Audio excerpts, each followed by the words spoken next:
ओम शांति। आजिर साकार महावाक्य 12/6/2025 मधुर संतान माने तुम मानकु एबे ज्ञानर दृष्टि मिली सेथिपाई तुमर एते एणे तेणे घूरी बुलिबा बंद हो जाइछि। तुमे शांतिधाम सुखधाम को मने पकाउछ। प्रश्न देवता मानक भितरे केउ शक्ति थिला एवं सेही शक्ति केउ विशेषता कारणरू प्राप्त होइथिला।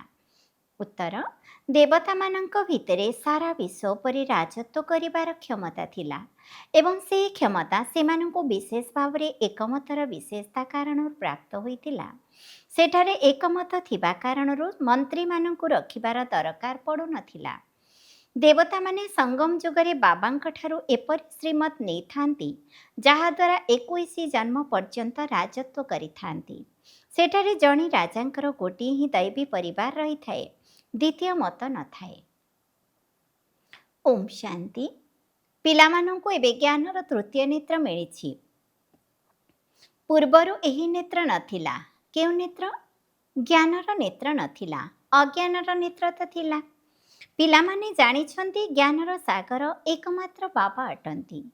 आ कहा भितरे एही आत्मिक ज्ञान नाही जेउ ज्ञान द्वारा सद्गति हुए अर्थात शांति धाम सुख धाम जीवाको हुए।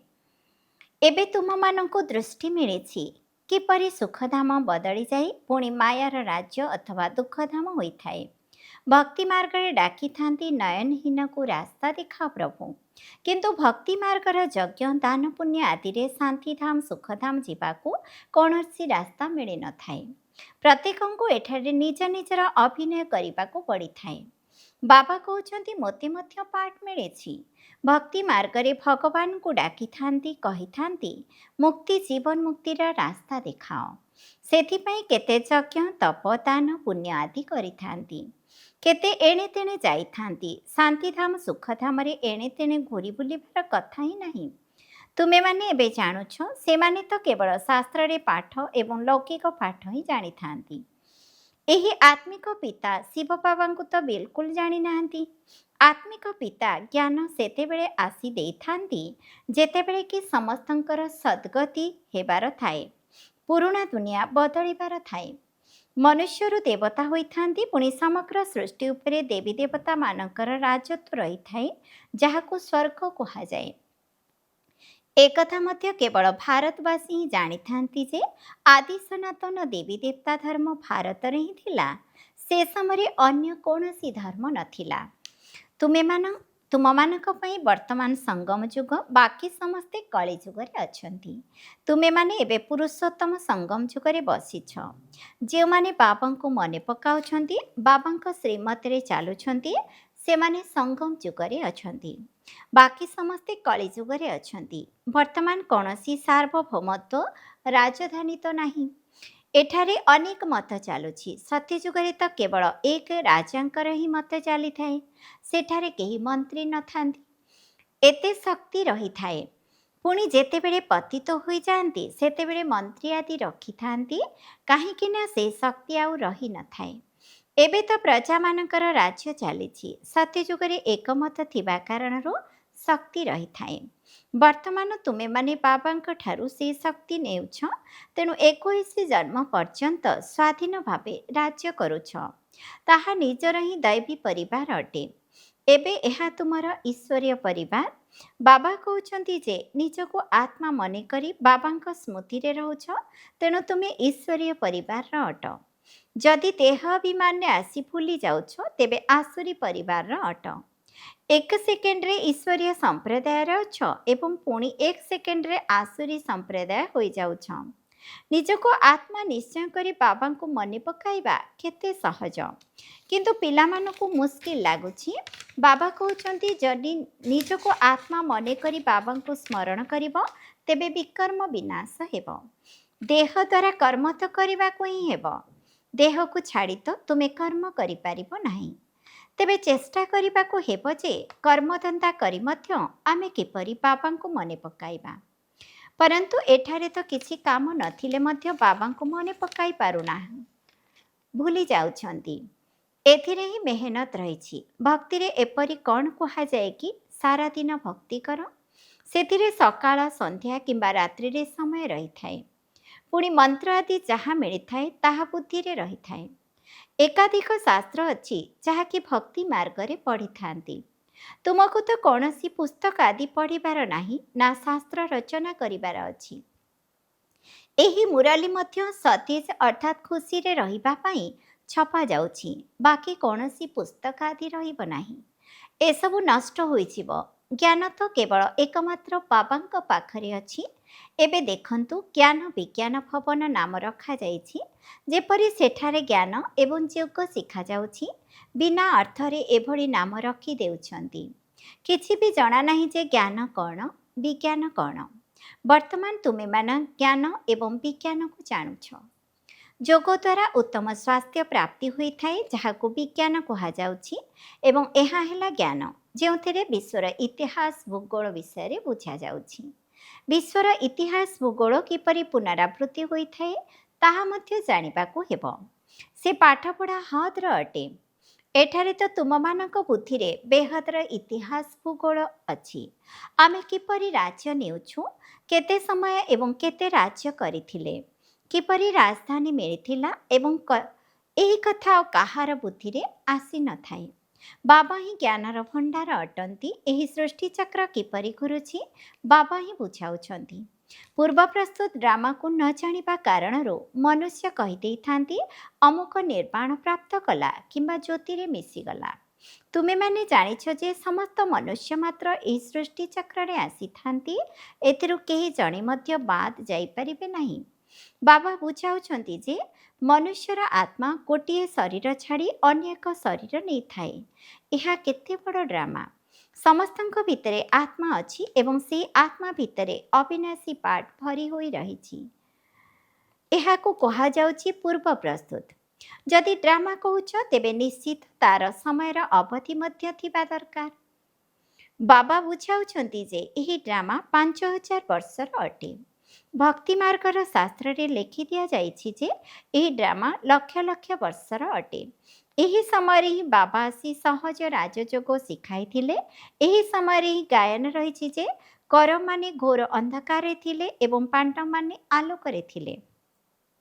ସେମାନେ ଭାବୁଛନ୍ତି ଯେ କଳିଯୁଗ ତ ଆହୁରି 40,000 ବର୍ଷ ଚାଲିବ। ଏକଥା ଜାଣିପାରୁନାହାନ୍ତି ଯେ ଏବେ ଭଗବାନ ଆସିଛନ୍ତି ଏହି ପୁରୁଣା ଦୁନିଆର ମୃତ୍ୟୁ ସମ୍ମୁଖରେ ଉପସ୍ଥିତ।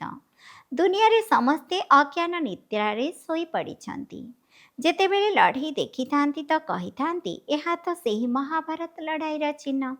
ଏହିଭଳି ରିହର୍ସାଲ ତ ହୋଇ ଚାଲିବ, ପୁଣି ଚାଲୁ ଚାଲୁ ବନ୍ଦ ହୋଇଯିବ। ତୁମେମାନେ ଜାଣୁଛ ଯେ ବର୍ତ୍ତମାନ କ'ଣ ଆମର ସମ୍ପୂର୍ଣ୍ଣ ସ୍ଥାପନା ହୋଇଗଲାଣି। ଗୀତାରେ କ'ଣ ଲେଖା ଅଛି ଯେ ବାବା ସହଜ ରାଜଯୋଗ ଶିଖାଇ ଏହିଠାରେ ହିଁ ରାଜଧାନୀ ସ୍ଥାପନା କରିଛନ୍ତି। ଗୀତାରେ ତ ପ୍ରଳୟ ଦେଖାଇ ଦିଆଯାଇଛି। ଦେଖାଯାଇଛି ଯେ ଆଉ ସବୁ ମରିଗଲେ, ବାକି 5 ପାଣ୍ଡବ ରହିଲେ। ସେମାନେ ମଧ୍ୟ ପାହାଡ଼ ଉପରୁ ଖସି ପଡ଼ି ମରିଗଲେ। ରାଜଯୋଗ ଦ୍ୱାରା କ'ଣ ହେଲା କିଛି ବି ଜଣା ନାହିଁ। ବାବା ପ୍ରତ୍ୟେକ କଥା ବୁଝାଉଛନ୍ତି। ତାହା ହେଉଛି ହଦ୍ର ଅର୍ଥାତ୍ ଲୌକିକ କଥା। ହଦ୍ର ରଚନା ହଦ୍ର ବ୍ରହ୍ମା ଅର୍ଥାତ୍ ଲୌକିକ ପିତା କହିଥାନ୍ତି। ପାଳନ ମଧ୍ୟ କରିଥାନ୍ତି, ବାକି ପ୍ରଳୟ ବା ବିନାଶ କରିନଥାନ୍ତି। ସ୍ତ୍ରୀକୁ ପୋଷ୍ୟ କରିଥାନ୍ତି। ବାବା ମଧ୍ୟ ଆସି ପୋଷ୍ୟ କରୁଛନ୍ତି। କହୁଛନ୍ତି ମୁଁ ଏହାଙ୍କ ଅର୍ଥାତ୍ ବ୍ରହ୍ମାଙ୍କ ଭିତରେ ପ୍ରବେଶ କରି ପିଲାମାନଙ୍କୁ ଜ୍ଞାନ ଶୁଣାଉଛି। ବ୍ରହ୍ମାଙ୍କ ଦ୍ୱାରା ପିଲାମାନଙ୍କୁ ରଚନା କରୁଛି। ସେ ଆମର ପିତା, ତେଣୁ ଏହା ମଧ୍ୟ ପରିବାର ଅଟେ। ଏହା ବହୁତ ଗୁହ୍ୟ କଥା, ବହୁତ ଗମ୍ଭୀର କଥା। କିନ୍ତୁ ଏକଥା ମୁସ୍କିଲରେ କାହା ବୁଦ୍ଧିରେ ରହିଥାଏ। ଏବେ ବାବା କହୁଛନ୍ତି ଯେ ପ୍ରଥମେ ପ୍ରଥମେ ତ ନିଜକୁ ଆତ୍ମା ମନେକର। ଆତ୍ମା ହିଁ ଗୋଟିଏ ଶରୀର ଛାଡ଼ି ଅନ୍ୟ ଏକ ଶରୀର ଧାରଣ କରିଥାଏ। ଶରୀରରେ ହିଁ ଭିନ୍ନ ଭିନ୍ନ ନାମ ରହିଥାଏ। ନାମ ରୂପ ଚେହେରା ସବୁ ଭିନ୍ନ ଭିନ୍ନ ଅଟେ। ଜଣକର ଚେହେରା ଅନ୍ୟ ଜଣକ ସହିତ ମିଶି ନଥାଏ। ପ୍ରତ୍ୟେକ ଆତ୍ମାର ଜନ୍ମ ଜନ୍ମାନ୍ତର ପାଇଁ ନିଜସ୍ୱ ଚେହେରା ରହିଛି। ନିଜର ଅଭିନୟ ଡ୍ରାମାରେ ନିର୍ଦ୍ଧାର୍ଯ୍ୟ ହୋଇ ରହିଛି। ଏଣୁ ଏହାକୁ ପୂର୍ବ ପ୍ରସ୍ତୁତ ଡ୍ରାମା କୁହାଯାଉଛି। ଏବେ ବେହଦର ବାବା କହୁଛନ୍ତି ଯେ ମୋତେ ମନେ ପକାଇଲେ ବିକର୍ମ ବିନାଶ ହେବ। ତେବେ ଆମେ କାହିଁକି ବାବାଙ୍କୁ ସ୍ମରଣ ନ କରିବା? ଏହା ହିଁ ମେହନତର କଥା ଅଟେ। ତୁମେମାନେ ଯେତେବେଳେ ଯୋଗର ଯାତ୍ରାରେ ବସୁଛ, ସେତେବେଳେ ମାୟାର ତୋଫାନ ଆସୁଛି। ମାୟା ସହିତ ଯୁଦ୍ଧ ଚାଲେ, ସେଥିପାଇଁ ବିଚଳିତ ହୁଅ ନାହିଁ। ମାୟା ଘଡ଼ି ଘଡ଼ି ଯୋଗକୁ ଭଙ୍ଗ କରିବ। ସଂକଳ୍ପ ବିକଳ୍ପ ଏଭଳି ଆସିବ ଯାହାକି ଏକଦମ ମୁଣ୍ଡ ଖରାପ କରିଦେବ। କିନ୍ତୁ ତୁମେମାନେ ମେହନତ କର। ବାବା ବୁଝାଇଛନ୍ତି ଯେ ଏହି ଲକ୍ଷ୍ମୀ ନାରାୟଣଙ୍କର କର୍ମେନ୍ଦ୍ରିୟ ବଶୀଭୂତ କିପରି ହେଲା। ଏମାନେ ସମ୍ପୂର୍ଣ୍ଣ ନିର୍ବିକାରୀ ଥିଲେ। ଏହି ଶିକ୍ଷା ସେମାନଙ୍କୁ କେଉଁଠାରୁ ମିଳିଲା? ଏବେ ତୁମମାନଙ୍କୁ ଏପରି ଲକ୍ଷ୍ମୀନାରାୟଣ ହେବା ପାଇଁ ଶିକ୍ଷା ମିଳୁଛି। ଏମାନଙ୍କ ଭିତରେ କୌଣସି ବିକାର ନଥାଏ, କାରଣ ସେଠାରେ ରାବଣ ରାଜ୍ୟ ହିଁ ନାହିଁ। ପରେ ରାବଣ ରାଜ୍ୟ ହୋଇଥାଏ। ରାବଣ କେଉଁ ବସ୍ତୁ ଏକଥା କେହି ବି ଜାଣିନାହାନ୍ତି। ଡ୍ରାମାନୁସାରେ ଏହା ମଧ୍ୟ ନିର୍ଦ୍ଧାର୍ଯ୍ୟ ରହିଛି। ଡ୍ରାମାର ଆଦି ମଧ୍ୟ ଅନ୍ତକୁ କେହି ବି ଜାଣିନାହାନ୍ତି। ସେଥିପାଇଁ ନେତି ନେତି କହି ଆସୁଛନ୍ତି। ଏବେ ତୁମେମାନେ ସ୍ୱର୍ଗବାସୀ ହେବା ପାଇଁ ପୁରୁଷାର୍ଥ କରୁଛ। ଏହି ଲକ୍ଷ୍ମୀ ନାରାୟଣ ସ୍ୱର୍ଗର ମାଲିକ ଅଟନ୍ତି ନା? ଏମାନଙ୍କ ଆଗରେ ତମ ପ୍ରଧାନ କନିଷ୍ଠ ପୁରୁଷମାନେ ମୁଣ୍ଡ ନୁଆଇଥାନ୍ତି। ବାବା କହୁଛନ୍ତି ଯେ ପ୍ରଥମେ ତ ଗୋଟିଏ କଥା ଉପରେ ପକ୍କା କରିନିଅ। ନିଜକୁ ଆତ୍ମନିଶ୍ଚୟ କରି ବାବାଙ୍କୁ ମନେ ପକାଅ। ଏଇଥିରେ ହିଁ ମେହନତ ଅଛି। ଯେପରି 8 ଘଣ୍ଟା ସରକାରୀ ଚାକିରି ହୋଇଥାଏ ନା? ଏବେ ତୁମେ ବେହଦର ସରକାରଙ୍କର ସହଯୋଗୀ ଅଟ। ତୁମକୁ ଅତି କମରେ 8 ଘଣ୍ଟା ପୁରୁଷାର୍ଥ କରି ଯୋଗଯୁକ୍ତ ହୋଇ ରହିବାର ଅଛି। ତୁମର ଅବସ୍ଥା ଦିନେ ଏପରି ପକ୍କା ହୋଇଯିବ ଯାହାକି କାହାର ବି ସ୍ମୃତି ଆସିବ ନାହିଁ। ବାବାଙ୍କର ସ୍ମୃତିରେ ହିଁ ଶରୀର ତ୍ୟାଗ କରିବ। ସେହିମାନେ ବିଜୟମାଳାର ଦାନା ହେବେ। ଜଣେ ରାଜାଙ୍କର କେତେ ଢେର ପ୍ରଜା ଥାଆନ୍ତି, ତେବେ ଏଇଠାରେ ମଧ୍ୟ ପ୍ରଜା ତିଆରି ହୁଅନ୍ତି। ତୁମେ ବିଜୟମାଳାର ଦାନା ପୂଜନୀୟ ଯୋଗ୍ୟ ହେବ। 16,108ର ମାଳା ମଧ୍ୟ ଥାଏ। ଗୋଟିଏ ବଡ଼ ବାକ୍ସରେ ପଡ଼ିଥାଏ। 8ର ମାଳା ଅଛି, 108ର ମାଳା ବି ଅଛି। ଅନ୍ତିମ ସମୟରେ ପୁଣି 16,108ର ମଧ୍ୟ ମାଳା ହୋଇଥାଏ। ତୁମେ ପିଲାମାନେ ହିଁ ବାବାଙ୍କ ଠାରୁ ରାଜଯୋଗ ଶିଖି ସମଗ୍ର ବିଶ୍ୱକୁ ସ୍ୱର୍ଗରେ ପରିଣତ କରୁଛ। ସେଥିପାଇଁ ତୁମକୁ ପୂଜା କରାଯାଉଛି। ତୁମେ ହିଁ ପୂଜ୍ୟ ଥିଲ, ପୁଣି ପୂଜାରୀ ହୋଇଛ। ଏହି ଦାଦା କହୁଛନ୍ତି ମୁଁ ନିଜେ ମାଳା ଗଢ଼େଇଛି। ଏମିତି ତ ଲକ୍ଷ୍ମୀନାରାୟଣଙ୍କ ମନ୍ଦିରରେ ରୁଦ୍ରମାଳା ରହିବା ଦରକାର। ତୁମେ ପ୍ରଥମେ ରୁଦ୍ରମାଳା ପୁଣି ରୁଣ୍ଡମାଳାରେ ଆସିଥାଅ। ପ୍ରଥମ ନମ୍ବରରେ ଅଛି ରୁଦ୍ରମାଳା, ଯେଉଁଥିରେ ଶିବ ମଧ୍ୟ ଅଛନ୍ତି। ରୁଣ୍ଡମାଳାରେ ଶିବ କେଉଁଠାରୁ ଆସିବେ? ତାହା ହେଲା ବିଷ୍ଣୁଙ୍କର ମାଳା। ଏହି କଥାକୁ ମଧ୍ୟ କେହି କ'ଣ ବୁଝିଛନ୍ତି? ଏବେ ତୁମେମାନେ କହୁଛ ଯେ ଆମେ ଯାଇ ଶିବ ବାବାଙ୍କର ଗଳାର ହାର ହେଉଛୁ। ବ୍ରାହ୍ମଣଙ୍କର ମାଳା ତିଆରି ହୋଇପାରିବ ନାହିଁ। ବ୍ରାହ୍ମଣଙ୍କର ମାଳା ନଥାଏ। ତୁମେମାନେ ଯେତେ ଯୋଗଯୁକ୍ତ ହୋଇ ରହିବ, ସେଠାରେ ମଧ୍ୟ ନିକଟରେ ଆସି ରାଜ୍ୟ କରିବ। ଏହି ପାଠପଢ଼ା ଆଉ କୌଣସି ଜାଗାରେ ମିଳିପାରିବ ନାହିଁ। ତୁମେ ଜାଣୁଛ ଯେ ଏବେ ଆମେ ଏହି ପୁରୁଣା ଶରୀରକୁ ଛାଡ଼ି ସ୍ୱର୍ଗବାସୀ ହେବୁ। ସମଗ୍ର ଭାରତବର୍ଷ ସ୍ୱର୍ଗବାସୀ ହେବ। ବିଶେଷ କରି ଭାରତ ହିଁ ସ୍ୱର୍ଗ ଥିଲା। ଏହା 5,000 ବର୍ଷର କଥା, ଲକ୍ଷେ ବର୍ଷର କଥା ହୋଇପାରିବ ନାହିଁ। ଦେବତାମାନଙ୍କୁ ହିଁ 5,000 ବର୍ଷ ହେଲା। ସ୍ୱର୍ଗକୁ ମନୁଷ୍ୟ ଭୁଲି ଯାଇଛନ୍ତି, ତେଣୁ ଏପରି କରିଦେଉଛନ୍ତି। ବାକି ଏଭଳି କିଛି ନୁହେଁ। ଏତେ ପୁରୁଣା ସମ୍ବତ ଆଦି କ'ଣ ଅଛି? ସୂର୍ଯ୍ୟବଂଶୀ ଚନ୍ଦ୍ରବଂଶୀ ଥାଆନ୍ତି, ପରେ ପୁଣି ଅନ୍ୟ ଧର୍ମାବଲମ୍ବୀମାନେ ଆସିଥାନ୍ତି। ପୁରୁଣା ଜିନିଷ କ'ଣ କାମରେ ଆସିବ? କେତେ କିଣୁଛନ୍ତି ପୁରୁଣା ଜିନିଷ, ବହୁତ ମୂଲ୍ୟ କରୁଛନ୍ତି। ତେବେ ସବୁଠାରୁ ମୂଲ୍ୟବାନ ତ ଶିବ ବାବା ଅଟନ୍ତି। କେତେ ଶିବଲିଙ୍ଗ ତିଆରି କରୁଛନ୍ତି। ଆତ୍ମା ଏତେ ଛୋଟ ବିନ୍ଦୁ, ଏକଥା କାହାର ବୁଦ୍ଧିରେ ଆସୁନାହିଁ। ଆତ୍ମାର ରୂପ ଅତି ସୂକ୍ଷ୍ମ। ବାବା ହିଁ ବୁଝାଉଛନ୍ତି ଏତେ ଛୋଟ ବିନ୍ଦୁରେ କେତେ ପାର୍ଟ ନିର୍ଦ୍ଧାର୍ଯ୍ୟ ହୋଇ ରହିଛି। ଏହି ଡ୍ରାମାର ପୁନରାବୃତ୍ତି ହୋଇ ଚାଲିଛି। ଏହି ଜ୍ଞାନ ତୁମ ବୁଦ୍ଧିରେ ସେଠାରେ ରହିବ ନାହିଁ। ଏହା ପ୍ରାୟ ଲୋପ ହୋଇଯାଏ। ତେବେ ପୁଣି ସେହି ସହଜ ରାଜଯୋଗ ଶିଖାଇବେ କିପରି? ଏସବୁ ଭକ୍ତି ମାର୍ଗ ପାଇଁ ତିଆରି କରିଛନ୍ତି।